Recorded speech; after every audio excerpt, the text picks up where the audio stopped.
बात करने जा रहे हैं जय आदिवासी युवा संगठन के साथियों से, जयस से, जिन्होंने कल हरदा जिले की दोनों विधानसभा हरदा और टिमनी में अपने प्रत्याशी घोषित किए हैं। अभी हमारे साथ हैं जयस जिला इकाई हरदा के संरक्षक धन सिंह भल्लावी, साथ ही जिला अध्यक्ष राकेश ककोड़िया, हरदा विधानसभा के प्रत्याशी राजेश कर्मा, टिमनी विधानसभा के प्रत्याशी रमेश मस्कोले चर्चा कर रहे हैं चुनाव को लेकर। भल्लावी जी बताएं, ये जो दोनों प्रत्याशी आपने तय किए हैं तो यही स्थायी रूप से रहेंगे या कुछ रद्द-बदल हो सकता है? देखिए, अभी हम लोगों ने सर्वसहमति से जय आदिवासी युवा शक्ति संगठन जयस जिला हरदा कार्यकारिणी पुरखा पद्धति बैठक द्वारा जो ये सभी की मंत्रणा से दो प्रत्याशी हैं, दोनों ही विधानसभा हरदा जिला की 134 और 135 में घोषित किए हैं। और ये हमारे प्रत्याशी जो है हमारी तरफ से पूर्ण रूप से जो है सहमति से बने हुए और लगातार आगे जो है यही प्रत्याशी आपको देखने के लिए मिलेंगे और सभी लोगों की मंशा के अनुरूप ये हमने प्रत्याशी का चुनाव किया है। राकेश ककोड़िया जी, किन मुद्दों को लेकर आपकी पार्टी के दोनों प्रत्याशी चुनाव फेस करेंगे? जी, जिस प्रकार से हम लोगों ने जिला कार्यकारिणी के सर्वसहमति से प्रत्याशियों का चयन किया और दिन रात आदिवासियों की समस्या, रोड, शिक्षा, बिजली के लिए दिन रात संघर्ष करते आ रहे हैं और हमारा मुद्दा मात्र शिक्षा हो, रोजगार हो, स्वास्थ्य हो, बिजली हो, इन्हीं मुद्दों के साथ चुनाव 2023 में हम लोग दमदारी के साथ मैदान में उतरेंगे और हमारे प्रत्याशियों को जिताने का काम करेंगे। जिस प्रकार से आपको अज्ञात होगा कि पंचायत चुनाव में जो परिणाम आया था, हमारे जय आदिवासी युवा शक्ति संगठन जयस के 2 जिला पंचायत सदस्य, 7 जनपद सदस्य और 8 सरपंच हम लोगों ने स्वतंत्र जिताए थे। उसी प्रकार दोनों विधानसभा में दमदारी के साथ हमारे प्रत्याशी उतरेंगे और जीत हासिल करेंगे। जैसे कि त्रिस्तरीय पंचायत निर्वाचन में जिन क्षेत्रों में आपने अपने प्रत्याशी उतारे थे वह आदिवासी बहुल क्षेत्र थे, लेकिन यहाँ पर हरदा विधानसभा में मिक्स वोटर हैं, केवल आदिवासी नहीं हैं, हर समाज के वोटर हैं, लेकिन आपका जो संगठन है वो आदिवासियों के लिए काम करता है। अभी जिस प्रकार से हम लोग जय आदिवासी युवा शक्ति संगठन काम कर रहा है, मैं आपको बताना चाहता हूं कि हरदा जिले के जो भाजपा जिला अध्यक्ष अमर सिंह जी मीना, उनके जो श्रीमती पार्षद है, उस क्षेत्र में भी हम लोगों का भ्रमण किए और वहाँ की समस्या जो पानी हुआ, स्वास्थ्य, इन लोगों को इस समस्या को देखते हुए मैंने तुरंत जिला कलेक्टर महोदय जी को वहाँ की समस्या बताया और वहाँ का समस्या हल करवाए। इसी प्रकार से हर क्षेत्र में और हर समाज के लिए हम लोग संघर्ष करेंगे और लड़ते रहेंगे।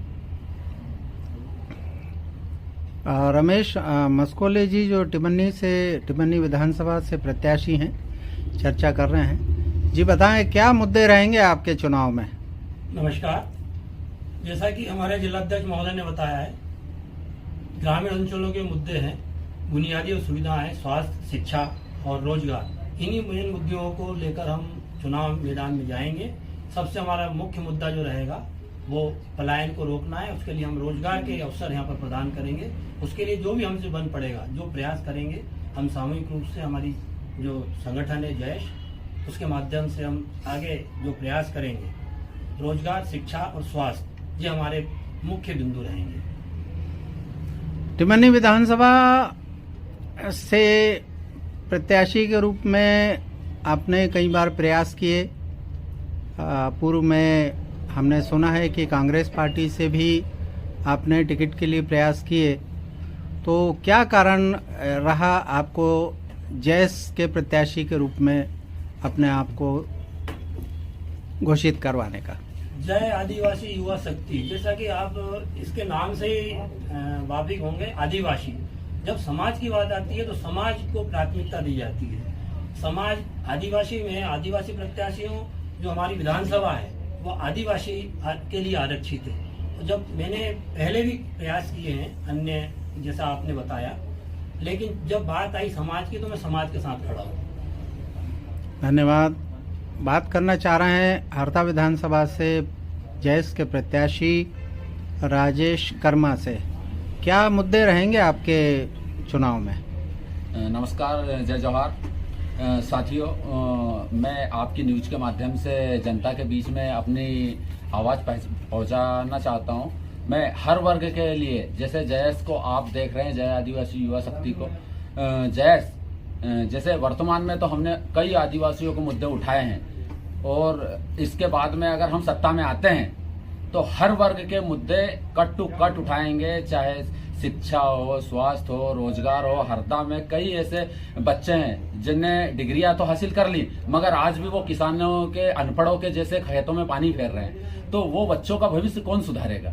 वो बच्चों का भविष्य सुधारने के लिए हम हरदा में अच्छे से अच्छे उच्च स्तर के रोजगार स्थापित करना चाहते हैं, और हर वर्ग की मदद, संभव मदद पूर्ण करेंगे। जैसा कि हरदा जिले में हम देख रहे हैं कि जैस एक मजबूत जड़ें जमा चुका है। आम लोगों के बीच में, अधिकारी वर्गों के बीच में जैस की जो है जड़ें बहुत मजबूत दिखाई देती हैं। तो क्या जैस इस क्षेत्र में तीसरी शक्ति के रूप में उभर रहा है? बिल्कुल बिल्कुल, जैस को हर वर्ग सपोर्ट कर रहा है। जब से मेरा नाम घोषित हुआ है उस समय से लगाकर आज तक मेरे पास कम से कम 500 मोबाइल फोन के जरिए संपर्क हुए हैं। हर वर्ग के लोग के फोन आ रहे हैं मेरे पास कि भाई साहब आप बिल्कुल चुनाव में लड़िए, और हमें तीसरे विकल्प की जरूरत थी, वो विकल्प आप पूरा करिए, हम आपके साथ हैं।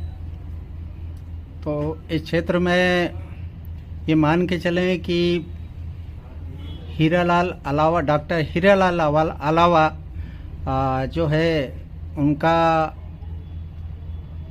पद चिन्हों पे चलते हुए जय आदिवासी संगठन यहाँ पर अपना ध्वज फहराएगा।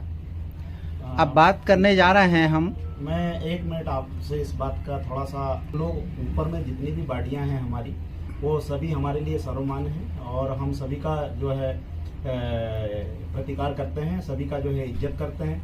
ऊपर चाहे हमारे लोकेश मुजालदा जी हों, चाहे रामदेव ककोड़िया हो, चाहे इंद्रपाल मरकाम हो, चाहे डॉक्टर हीरालाल अलावा हो, चाहे अंतिम भाई मुजालदा हो, चाहे महेंद्र सिंह कन्नौजे हो, सभी हमारे लिए जो है अग्रणी है, समाज के सेवक हैं। हम सभी के साथ में हैं, और जैस जिला हरदा जो है सभी के साथ है, कोई किसी गुट या किसी एक नाम से नहीं है, क्योंकि यहाँ की जैस जो है एक विचारधारा के रूप में काम कर रही है, किसी गुट के साथ में काम करने वाली जैस हरदा जिला की नहीं है।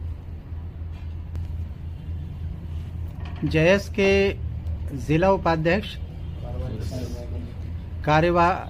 कार्यवाहक अध्यक्ष सत्यनारायण सुचार हमारे साथ हैं।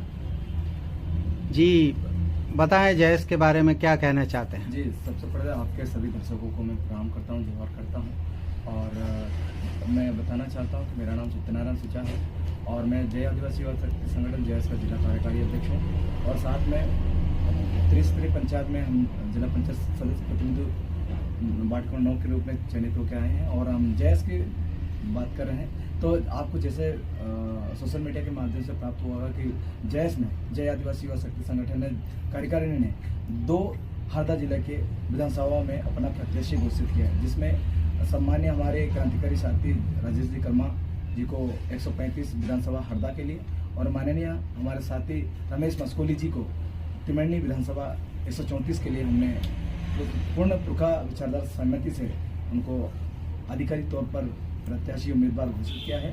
निश्चय ही जय आदिवासी युवा शक्ति संगठन आदिवासी को आवाज़ तो उठाता ही है, और आदिवासी को जो सरकारें द्वारा, जो संविधान में हमारे जो पदक विधि के माध्यम से जो प्रिविलेज दिया गया, उन प्रिविलेज को हासिल करने के लिए संगठन का मुहिम बनाया गया था।